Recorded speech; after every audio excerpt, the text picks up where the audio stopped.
अस्सलाम वालेकुम।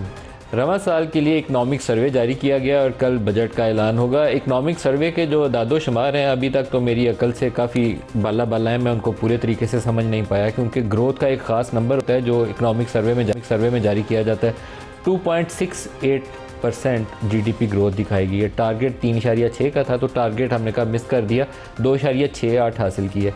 लेकिन 2.68 का जो नंबर दिया गया है उसके अंदर मेजर जो बड़ी क्रॉप्स हैं, वीट है, आपकी शुगर केन है, कॉटन है, वो सारी फेल हो गई। हम क्रॉप सेक्टर में नीचे हैं, माइनस में ग्रोथ है।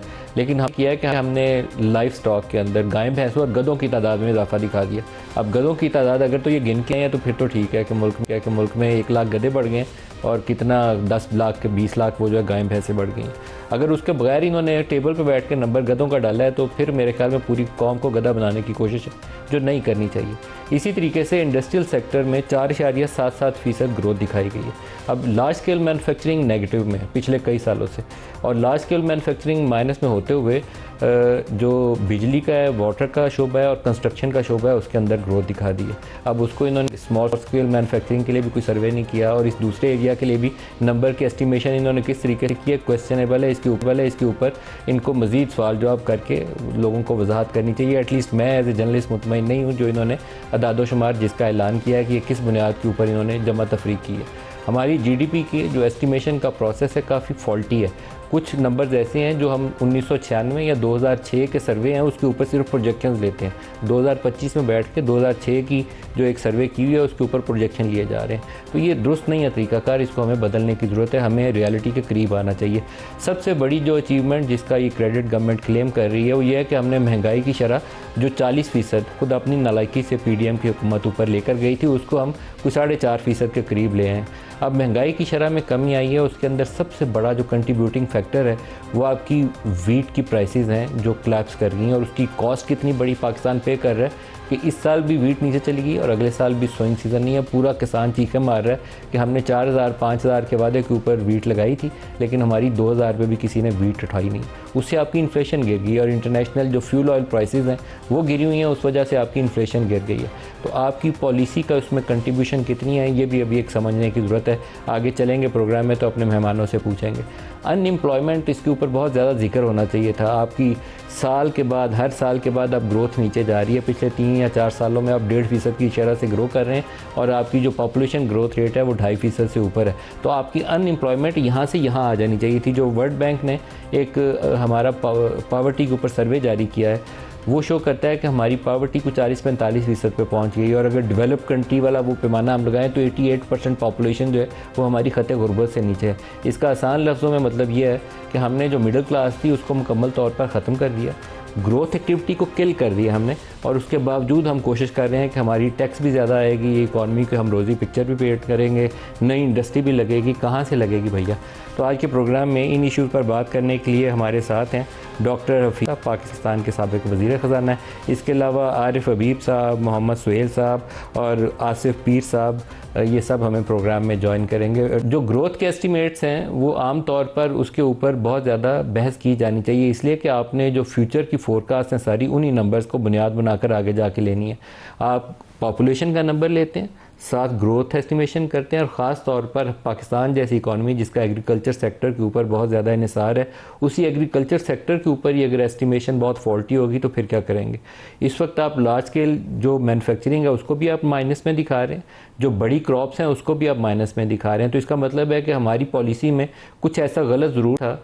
मौसमी हालात भी होंगे, क्लाइमेट का इम्पैक्ट भी होगा एग्रीकल्चर के ऊपर, लेकिन हमारी पॉलिसीज़ में भी कुछ ऐसा दखल ज़रूर था जिसने ये तबाही की है। LSM जो लार्ज स्केल मैन्युफैक्चरिंग है वो पिछले कई सालों से क्राइसिस में है। मेरा ख्याल ये था कि 1 साल 2 साल अब आपके कोरोना वाला पीरियड गुजर गया है। अब आप पोलिटिकल क्राइसिस वो जो था कि इमरान खान की हुकूमत के ख़िलाफ़ नो कॉन्फिडेंस हुई थी तो एक वो तहरीक चल रही थी, वो भी 1 साल गुजर गया। तो उसके बाद ग्रेजुअली आपकी बहुत लो बेस है, इसको ऊपर की तरफ जाना चाहिए, लेकिन आप ऊपर की तरफ नहीं गए इसलिए कि आपकी नई इन्वेस्टमेंट ही नहीं। जो आपकी एक मेन स्टे था टेक्सटाइल सेक्टर, उसमें भी जो ग्रोथ होनी चाहिए थी वो पॉजिटिव है, लेकिन जो ग्रोथ होनी चाहिए थी वो ग्रोथ नहीं हुई।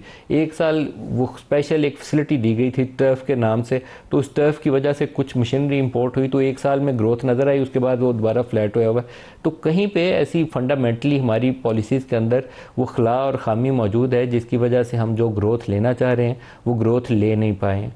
हमारे जो रिमिटेंसेस का नंबर है वो बहुत अच्छा है, वो इस साल का 38 बिलियन डॉलर्स की एस्टिमेट की गई है कि इस साल होगी, और 7 लाख से ज़्यादा पाकिस्तानी पाकिस्तान से बाहर रोज़गार कमाने गए हैं। जो उनकी कंट्रीब्यूशन है वो पाकिस्तान के लिए इस वक्त लाइफ लाइन है। अगर ये आपके नंबर 8 अरब डॉलर जो इजाफी आपकी रिमिटेंसेस के मद में आए हैं, ये ना आए होते तो इस 10 अरब डॉलर को बारो करने के लिए हम दुनिया सारी के आगे इस वक्त बकारी बने होते।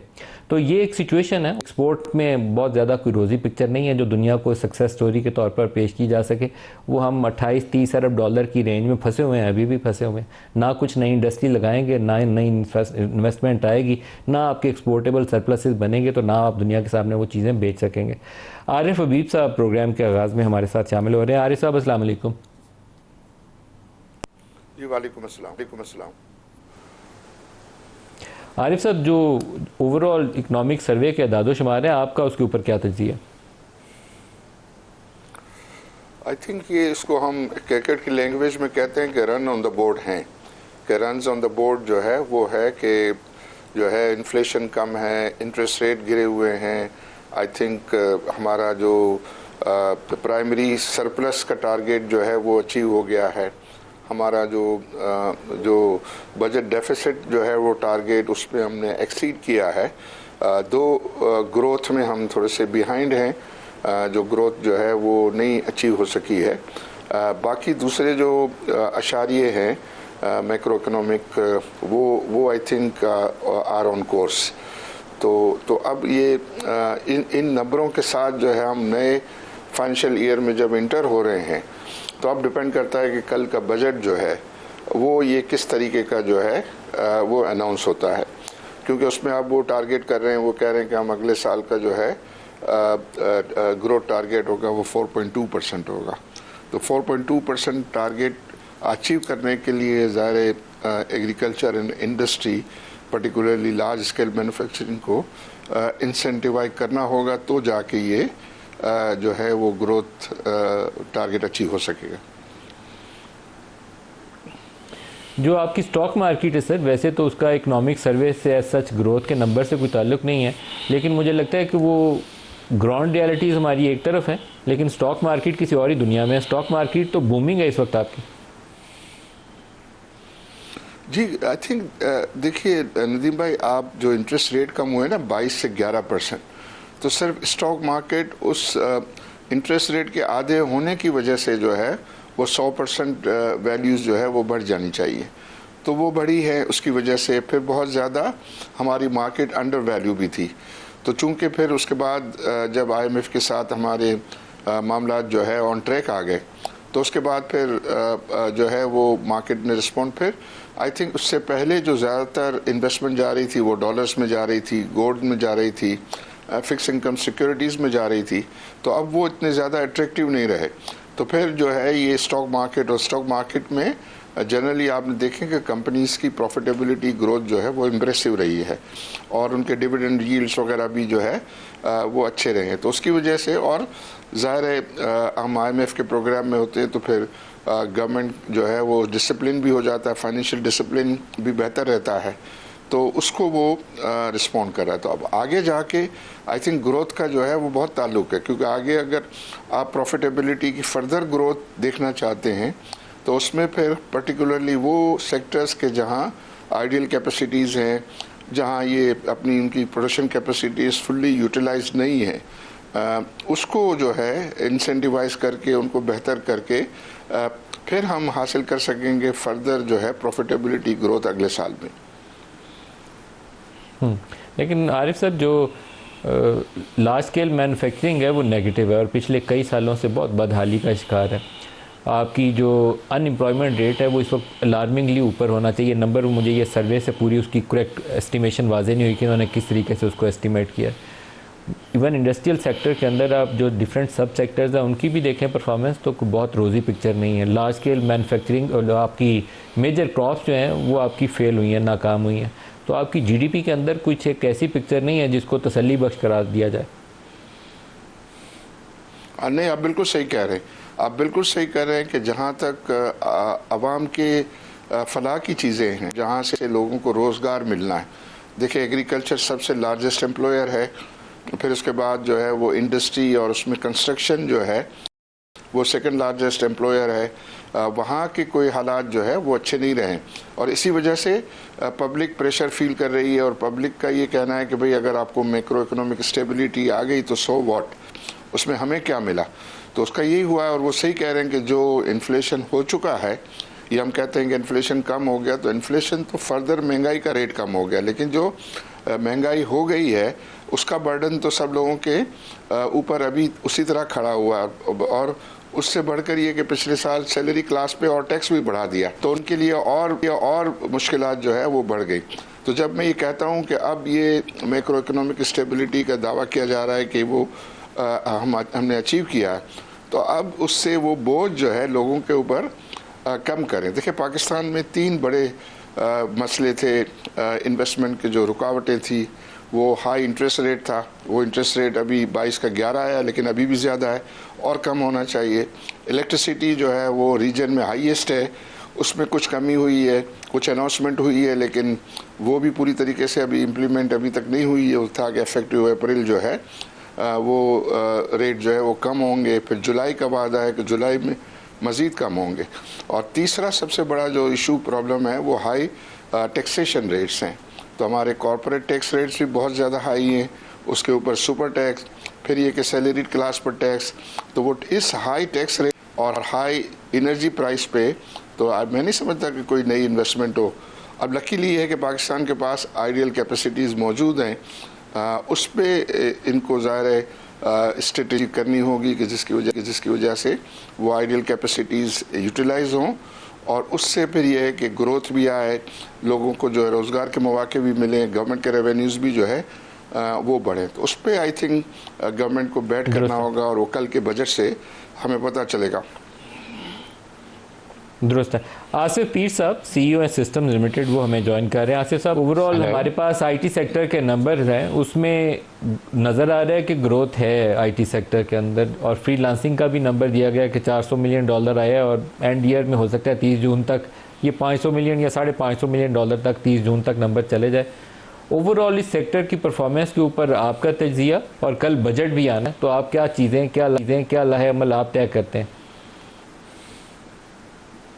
जी, अस्सलाम वालेकुम नदीम साहब, शुक्रिया शो पे मदु करने के लिए। डेफिनेटली हमारी सेक्टर में, आईटी सेक्टर में ग्रोथ हुई है। अगर आपने सर्वे देखा हो तो उसमें सर्विसेज सेक्टर में 2.9% की ग्रोथ शो हुई है वर्सेस 2.2%। उसमें आईटी सेक्टर की ग्रोथ तकरीबन 20% के करीब है, 3.2 बिलियन, जो सिर्फ रफली मुझे लगता है कि एक्सपोर्ट का नंबर 3.5 बिलियन से ऊपर ही होगा, 3.5 to 4 बिलियन के बीच में नंबर आएगा हमारा। और फ्रीलांसर्स ऑफ कोर्स एक $500 मिलियन के लगभग, आई थिंक ऑफिशियल चैनल से जो आते हैं पैसे, उससे I think it's very much in track. But I think जो आपने दूसरा सवाल पूछा, ग्रोथ तो डेफिनेटली है और ये सेक्टर कंसिस्टेंटली ग्रोथ कर रहा है।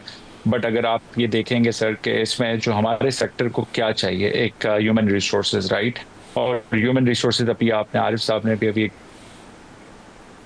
बात कही कि सैलरी पे टैक्सेस, आई थिंक ये एक बहुत बड़ा एलिमेंट है हमारे सेक्टर में, ख़ास तौर पे जो ह्यूमन रिसोर्सेज का जो बाहर लोग जा रहे हैं, बाहर अच्छे बच्चे जो टैलेंट है जो बाहर जा रहा है because of heavy taxation.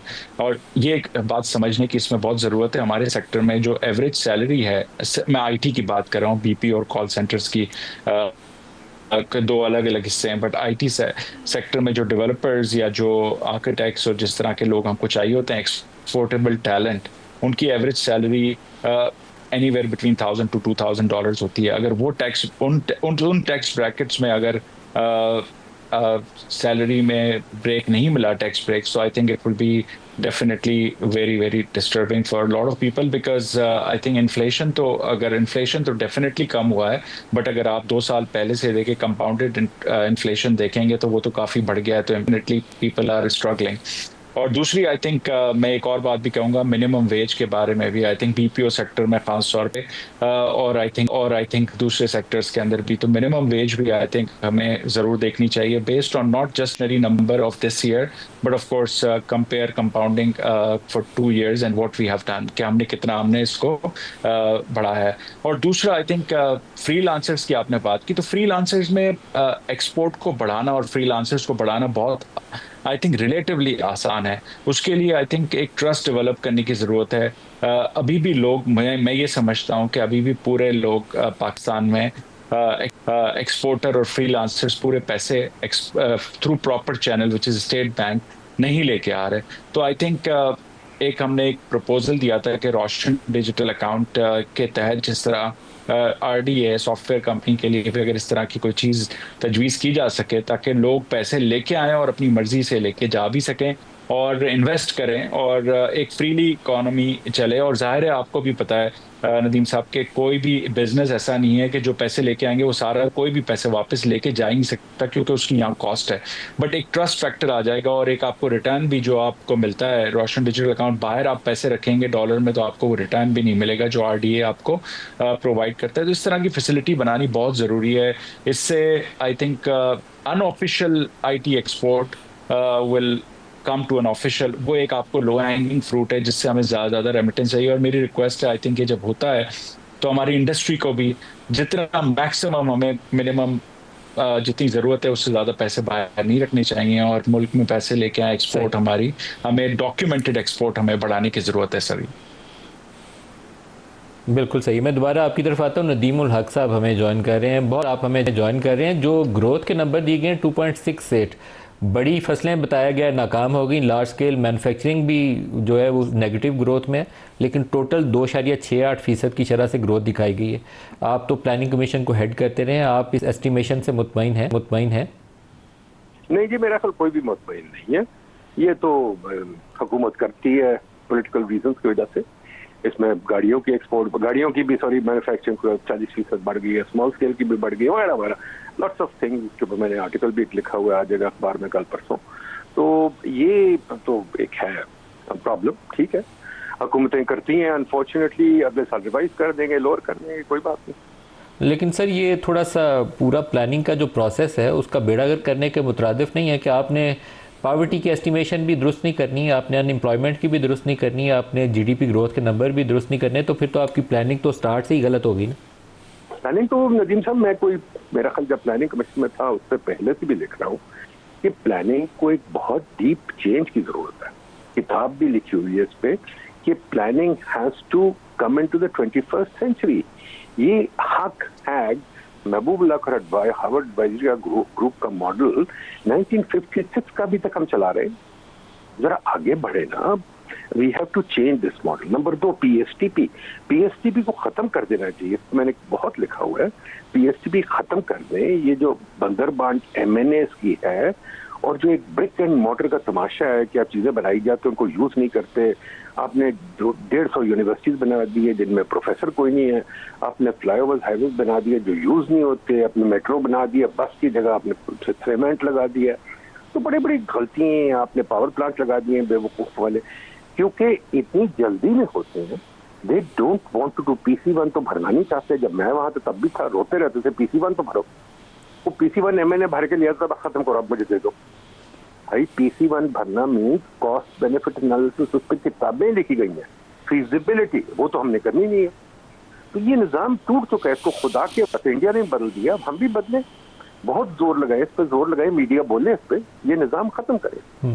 Sir इसमें खाली एक मसला नहीं है, अब उससे भी बड़ा मसला एक वो जो NFC अवार्ड का हमने एक फॉल्टी सा प्रोसीजर बना लिया। 60% रिसोर्सेज हम सूबों को देते हैं, सूबे वो पैसे कहाँ खर्च करते हैं तो क्या उसकी कभी हमने कॉस्ट बेनिफिट एनालिसिस करने की कोशिश की है? मेरा ख्याल में कभी हुकूमत ज़हमत ही नहीं करती, और ये आपकी कंटिन्यूस जो रन है फिजिकल डेफिसिट की, आप इससे कभी सारी उम्र बाहर भी नहीं निकल सकते। 60% सुबह को लेकर 40% में से आप डेट सर्विसिंग भी करेंगे, डिफेंस भी करेंगे, गवर्नमेंट भी रन करेंगे, डेवलपमेंट भी करेंगे, कुछ भी नहीं कर रहे हम। नहीं, देखिए, अव्वल तो डेट हमें डेवलपमेंट करने की जरूरत नहीं। अब डेवलपर जो हमारे हाथ में रहेगी वो इस्लामाबाद या बड़े प्रोजेक्ट्स। अब ये क्यों भावलपुर वगैरह के हाईवेज बनाते हैं? तो अपने लिए बनाते हैं। क्यों एमएनएस को पैसे देते हैं? सुबह दे ना, वो एमएनएस को वफाक क्यों पैसे देती है? तो हम गलती करते, खुद करते हैं, ये करनी नहीं चाहिए। अब वफाक का जो डेवलपमेंट बजट है वो बहुत ही छोटा होना चाहिए, ना होने के बराबर होना चाहिए। सूबे जो टैक्स इकट्ठा करेंगे वो आपको क्यों दे? सूबे टैक्स जो इकट्ठा करते हैं, यूज करते हैं, सूबे यूज कर रहे हैं। अभी टीवी पे आपके प्रोग्राम में ही ऐड आ जाएगा, बड़ी जल्दी देखें, मरियम बीबी का, वो दिन रात ऐड चलता रहता है। रात क्या मुझे, उस पर पैसे खर्च होते हैं, फिर जो वो काम करते हैं उस पर पैसे खर्च होते हैं। सूबे पैसे खर्च रहे हैं और कुछ अच्छे भी कुछ बुरे भी काम कर रहे हैं, बट ठीक है, बट क्या करें, इस मुल्क में हर चीज नदीम साहब बिगड़ी हुई है। आपने गोरे का निजाम चला रहे हैं आप, 1860 लॉर्ड मुकाले का। कोर्ट्स आपके नहीं चलते, ब्यूरोक्रेसी आपकी नहीं चलती, पॉलिटिक्स आपका नहीं चलता, तो क्या करें? रिफॉर्म की तो कोई बात ही नहीं करना चाहता। रिफॉर्म तो इज अ डर्टी वर्ड। ये सोचते reform means more tax. Sir, एक आपसे बजट कल अनाउंस होना है, आपकी अगर मैं तरजीहात पूछूं तो 1 2 3 तरजीहात आपकी क्या होंगी? मेरी तरजीहात होंगी जी, काटे एक्सपेंडिचर्स। मुझे बताएं कि इस्लामाबाद में 5 मिनट से ज्यादा क्यों है। मुझे बताएं कि ये सरकारी गाड़ियां क्यों खरीदते हैं। अगले बजट में सरकारी गाड़ियां काट के, प्रोजेक्ट में सब जगह काट के, अगले बजट में सरकारी घर काट दे। आज सुना है कि जी एमएनए के लिए 7 बिलियन का घर बन रहा है। अगर मुल्क में हमारी मुसीबत पड़ी हुई है तो एमएनए के लिए क्यों 7 बिलियन का घर बना रहे हैं? आपने सेनेट की और पता नहीं सारे पार्लियामेंट में 500% तनख्वाहें बढ़ाएंगे। ये लगता तो नहीं ये मुल्क गरीब है। जिधर मैं जाता हूँ वहाँ फ्लाईओवर बन रहा है, जिधर मैं जाता हूँ सड़कें बन रही हैं, जिधर मैं जाता हूँ तमाशे लगे हुए हैं। तो ये तो खर्चे तो बहुत हो रहे हैं। आप कह रहे हैं कि खर्चे इनके पास पैसे नहीं, इनके पास बहुत पैसे हैं, लेकिन प्रायोरिटी जरूरत नहीं है। बहुत शुक्रिया आपका नदीमुल हक साहब। एक ब्रेक ले लें, हमारे साथ रहिएगा।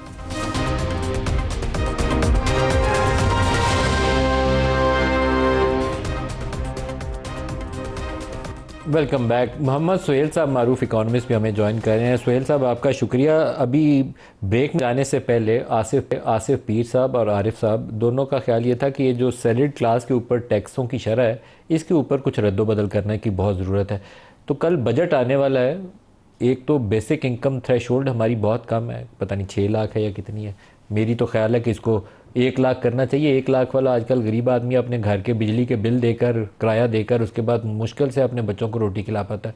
तो आपकी इसके ऊपर राय जानना चाहूँगा। इसके अलावा बजट के ऊपर और आपकी क्या राय होंगी वो भी जानना चाहूँगा। बिस्मिल्लाहिर्रहमानिर्रहीम। थैंक यू नदीम भाई। लेकिन इसमें तो कोई दो राय है नहीं कि पिछले 2-3 साल में खुसूस जो सैलरीड क्लास है, यानी जो फॉर्मल सेक्टर में जिसकी भी होल्ड हो जाती है सैलरी, उस पर बोझ बढ़ गया है। और स्पेशली उस वक्त जब इन्फ्लेशन बढ़ गया है, तो अगर सैलरी किसी की बढ़ भी गई है इन्फ्लेशन के मुताबिक, तो उसकी टेक होम कम कर दी है टैक्सेशन ने। तो अभी जो 60,000 की लिमिट है, मेरा ख्याल में वो शायद हो सकता है 80,000 75,000 हो जाए, जिससे एक नीचे तबके को जरूर सपोर्ट मिलेगी।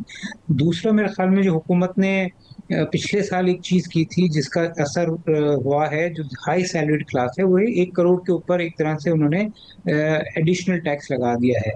तो मुझे लगता है कि थोड़ा बहुत रिलैक्सेशन हुकूमत को देगी, इसलिए कि पिछले 2 साल में नदीम भाई रेवेन्यूज जो हैं पाकिस्तान के, चाहे हम अग्री करें या ना करें, वो डबल हो गए हैं। और ये कुछ स्पेस पैदा हो गई है हुकूमत को कि टैक्सेशन को या तो रिलीफ दे या टैक्सेशन को कम स्प्रेड करे, क्योंकि पिछले 2 साल से कोई 25-30% रेवेन्यू बढ़ रहा है। तो हमें लग रहा है कि हुकूमत के पास फिस्कल स्पेस हो गई है, और जो 8% फिस्कल डेफिसिट पिछले 6 साल से हम देख रहे थे, वो इस साल 5.5% हो रहा है, और अगले साल ये 5 से कम होने जा रहा है। तो ओवरऑल लग रहा है सैलरीड क्लास को भी रिलीफ मिलेगा, और जो टैक्सेशन की ग्रोथ है वो इतनी ज्यादा नहीं होगी जितने पिछले 2 साल में हुई थी। मेरा ख्याल में कल का जो फोकस होगा बजट का, जिस तरह मैंने कहा, वो नॉन कंप्लाइंट नॉन फाइलर्स पे ज्यादा होगा। वो सेक्टर जो अभी भी सेल्स टैक्स कम दे रहे हैं, शायद उनका सेल्स टैक्स बढ़ जाए। और तीसरा जो है डिजिटाइजेशन है, क्योंकि आप देखें हमारी गवर्नेंस ऐसी है कि अगर कोई सैलून है या ट्यूशन सेंटर है या परचून वाला है, वो खुद अपना टैक्स पे नहीं करेगा। हमें उसको डिजिटाइज करना है कि जिस तरह अगर आज आप अपना आईरिस सिस्टम चलाते हैं इनकम टैक्स का, तो आपने किस बैंक से कितना नफा लिया है, किस सुकूक से कितना नफा लिया है, किस सैलरी से कितना आपका टैक्स जमा हुआ है, वो सारी चीजें ऑटोमेटिकली आपके आईरिस सिस्टम में या टैक्स सिस्टम में आ जाती हैं। तो हमें शायद इवेंचुअली अपने गवर्नेंस के हालात को और एफबीआर की कारकर्दगी को देखते हुए शायद डिजिटाइजेशन ही है कि आप हर खर्चे को अपने टैक्स रिटर्न में ले आए, जिससे उम्मीद बढ़ेगी कि शायद टैक्स कलेक्शन थोड़ा सा ज्यादा हो जाए। तो मुझे लगता है कल का जो बजट है वो इतना ज्यादा सख्त नहीं होगा जितने सख्त बजट हमने पिछले 2 साल में देखे। डिजिटाइजेशन वाला एरिया तो एक्सपर्टीज़ आपकी, आप इसके ऊपर बेहतर राय दे सकते हैं। अभी जैसे सुहेल साहब ने कहा 2 सालों में 2 गुना हमने रेवेन्यू किया, और ये वो 2 साल हैं जिसमें ग्रोथ आपकी 2.5% है, अगर सरकारी नंबर मान भी लिए जाएं कि वो बिल्कुल ठीक थे। तो आपने लो ग्रोथ के अंदर अनएम्प्लॉयमेंट भी बढ़ाई, टैक्स रेवेन्यूज़ भी डबल कर लिए। तो आपने बुनियादी तौर पर जो मिडिल क्लास थी उसका तो खात्मा कर ही दिया, छोड़ा नहीं उनको सांस लेने के काबिल। तो अब आप बताइए, डिजिटाइजेशन एक अच्छा हल है? मतलब मैं तो बहुत सारे इश्यूज़ पे चाहता हूँ, 1,00,000-2 लाख वाला बंदा जो है उसका एम्प्लॉयर सर्टिफिकेट ही काफ़ी होना चाहिए कि एम्प्लॉयर ने सर्टिफिकेट काट लिया, तनख्वाह काट ली है, तो उसको उस जहमत से बचाएं, एफबीआर से रब्ता भी बचाएं, और ऑटोमेटिकली वो आपका सिस्टम उसके वो टैक्स को अपडेट करता रहे।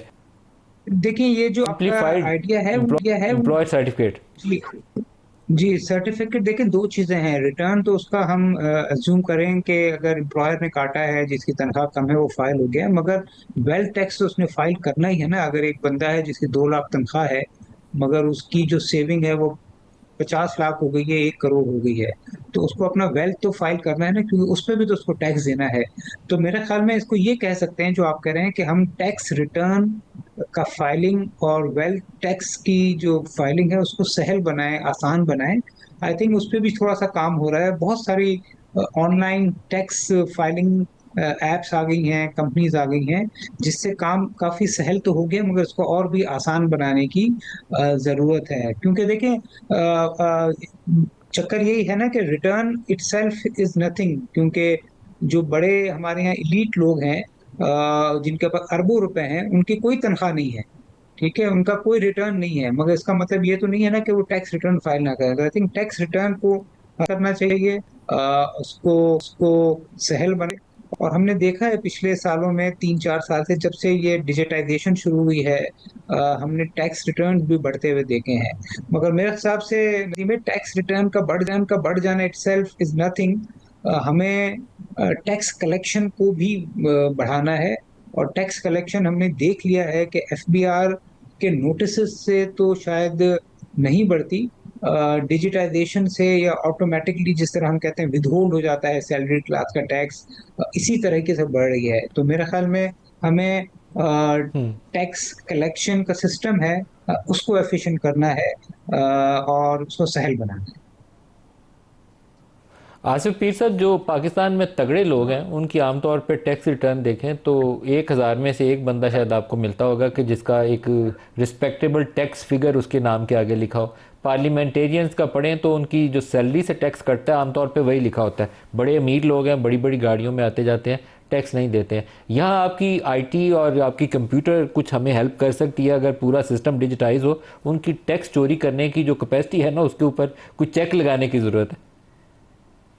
आई थिंक इसमें तो कामरान सॉरी नदीम भाई, बिल्कुल इजी है ये तो। आई थिंक आप देखें कि अभी एफबीआर के अंदर मैकेंजी को इन्होंने एंगेज किया हुआ है, आई थिंक डिजिटाइजेशन के लिए। तो इट्स नॉट, अब तो एआई आपको प्रेडिक्शन भी कर देती है। आपके पास इतना डेटा मौजूद है, इतने टच पॉइंट्स हैं, इतनी इंटीग्रेशंस अवेलेबल हैं कि ये पता करना कि किसका कितना टैक्स होना चाहिए वो कोई मुश्किल नहीं है। अगर वो फर्ज करें कि आपने जिस तरह कहा कि सिर्फ अपनी टैक्सेबल इनकम पे देता है, लेकिन उसके एक्सपेंसेस उसकी आप 10 जगह से चेक कर सकते हैं, उसकी फैमिली के, उसके अपने।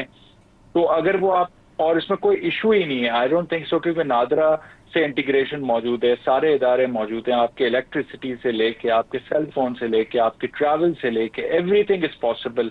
आपको प्रिडिक्ट करना कि उसका टैक्स अंदाजन कितना होना चाहिए और उसकी इनकम कितनी है, उसमें गैप कितना है, और उसके आप वो कैंडिडेट निकाल के आप उसके साथ रिसर्च करके उसके पास जाएं तो I think you will definitely be able to collect more taxes. बिल्कुल। लास्ट कपल ऑफ मिनट से आसिफ साहब, अगर आईटी सेक्टर के लिए आपके जहन में कोई खास तजवीज़ हो जो बजट का हिस्सा होनी चाहिए तो काइंडली वो बता दीजिए। जी, मैं आपको बिल्कुल 2-3 बातें करूंगा। आई थिंक इसमें एक तो मेरी एक रिक्वेस्ट है कि कंसिस्टेंसी ऑफ पॉलिसीज जो हमारी इस वक्त हमें टैक्सेशन पे दी गई है एक्सपोर्ट पे, आई थिंक पिछले साल चूंकि ये एक्सपोर्टर्स पे टैक्स लग गया था तो एक डाउट क्रिएट हो जाता है कि इस साल आईटी पे भी ये चीज ये अगले साल खत्म हो जाएगी। तो एक गवर्नमेंट ऐलान कर दे कि जो चीज टैक्स पॉलिसीज चल रही हैं वो कंसिस्टेंट है और वो लॉन्ग टर्म है।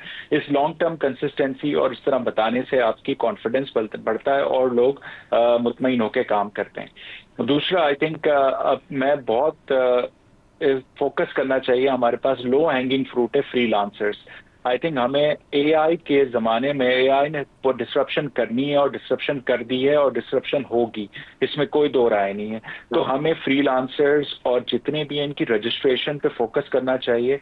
हमें उनको अपने डेटा कलेक्शन हमारी बहुत वीक है, हमारे पास रिसर्च कोई नहीं होती। अगर आप फ्रीलांसर्स के नंबर 3 इदारों से पूछेंगे तो 3 इदारे आपको डिफरेंट नंबर्स देंगे, आपको कोई डेटा सही नहीं मिलेगा। वो डेटा आपका सही हो और उन पे हम फोकस करके उनको अपस्किल करवाएं और उनको एआई के टूल से उनको चीजें सिखाएं ताकि वो अपनी ईल्ड बढ़ा सकें। तो अगर फर्ज करें कि अच्छा, ये सुहेल साहब से भी इस पे राय ले लें। लास्ट मिनट है सुहेल साहब, आपकी तजवीज़ बजट के लिए।